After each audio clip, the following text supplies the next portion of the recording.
प्रेम से बोलिए सियावर रामचंद्र की जय। श्री रामचरितमानस प्रथम सोपान बालकांड। प्रभु की कृपा भयं सब काजू, जन्म हमार सुफल भा आजू। प्रभु की कृपा भयं सब काजू, जन्म हमार सुफल भा आजू। जह लगी कहे पुराण श्रुति, एक एक सब जाग। 12 सहस्र निप किए सहित अनुराग।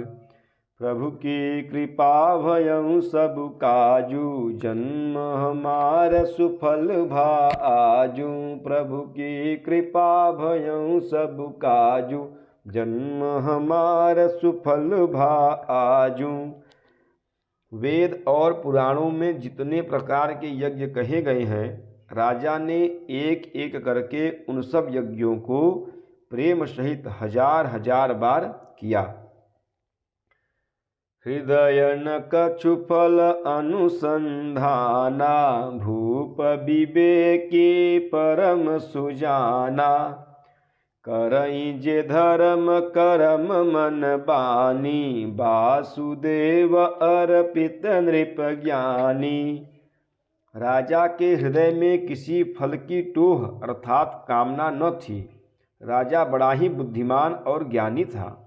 वह ज्ञानी राजा कर्म मन और वाणी से जो कुछ भी धर्म करता था, सब भगवान वासुदेव के अर्पित करके करता था। चढ़ी बर बाजी बार एक राजा, मृगया कर सब साजी समाजा। विंध्याचल गभीर बन गयऊँ, मृग पुनीत बहु मारत भयऊँ।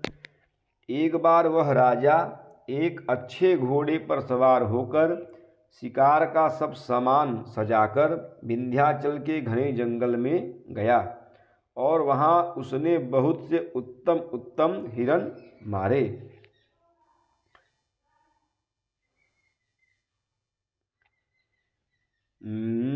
फिरत विपिन नृप दीख बराहूँ, जनु बन दुरेऊ ससिंह सिराहूँ। बड़ विधु नहीं समात मुख माही, मनहु क्रोध बस उगिलत नाही। राजा ने वन में फिरते हुए एक सुअर को देखा। दांतों के कारण वह ऐसा दिख पड़ता था मानो चंद्रमा को ग्रसकर अर्थात मुंह में पकड़कर राहु वन में आ छिपा हो। चंद्रमा बड़ा होने से उसके मुंह में समाता नहीं है और मानो क्रोधवश वह उसे उगलता नहीं है।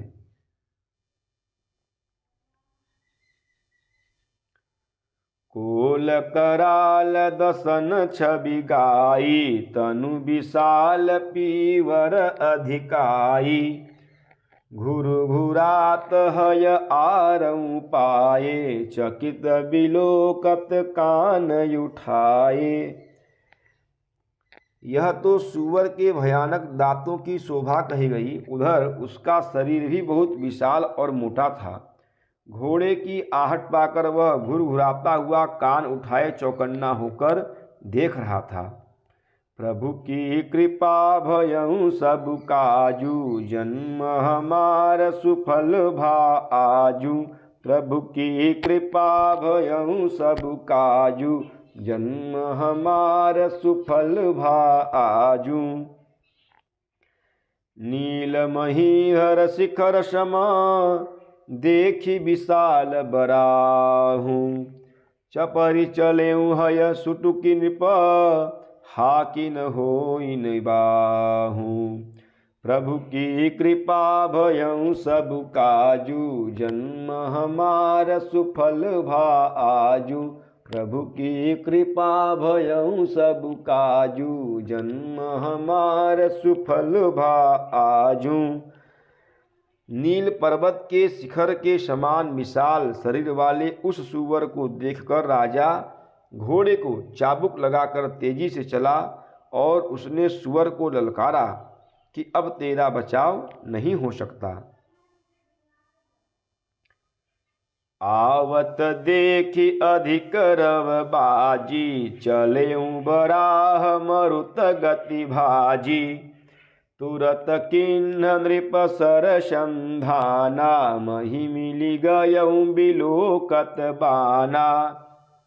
अधिक शब्द करते हुए घोड़े को अपनी तरफ आता देखकर सुअर पवन वेग से भाग चला। राजा ने तुरंत ही बाण को धनुष पर चढ़ाया। सुअर बाण को देखते ही धरती में दुबक गया। तकी तकी तीर महिष चलावा, करि छल सुअर शरीर बचावा। प्रगटत दुरत जाय मृग भागा, नृष बस भूप चलेऊ संग लागा। राजा तक तक कर तीर चलाता था, परंतु सुअर छल करके शरीर को बचाता जाता है। वह पशु कभी प्रकट होता है और कभी छिपता हुआ भागा जाता है, और राजा भी क्रोध के वश उसके साथ पीछे चला जाता था। गयऊं दूर घन गहन बराहू, जह नाहिन गज बाजी निबाहू। अति अकेल बन विपुल कलेसु, तदपि न मृग मग तजई नरेसु। सुअर बहुत दूर ऐसे घने जंगल में चला गया जहाँ हाथी घोड़े का निवाह अर्थात गम नहीं था। राजा बिल्कुल अकेला था और वन में क्लेश भी बहुत था, फिर भी राजा ने उस पशु का पीछा नहीं छोड़ा।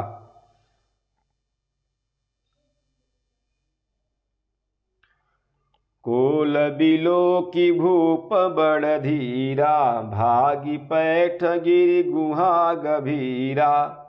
अगम देख नृप अति पछिताई, फिरेऊ महावन परेऊ भुलाई।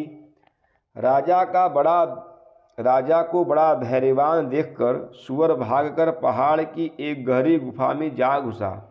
उसमें जाना कठिन देखकर राजा को बहुत पछता कर लौटना पड़ा, पर उस घोर वन में वह रास्ता भूल गया। प्रभु की कृपा भयऊं सब काजू, जन्म हमार सुफल भा आजू। प्रभु की कृपा भयऊं सब काजू, जन्म हमार सुफल भा आजू। प्रेम से बोलिए सियावर रामचंद्र की जय, पवन सुत हनुमान की जय, उमापति महादेव की जय। बोलो भाई सब संतन की जय। ओम नमः पार्वती पतये, हर हर हर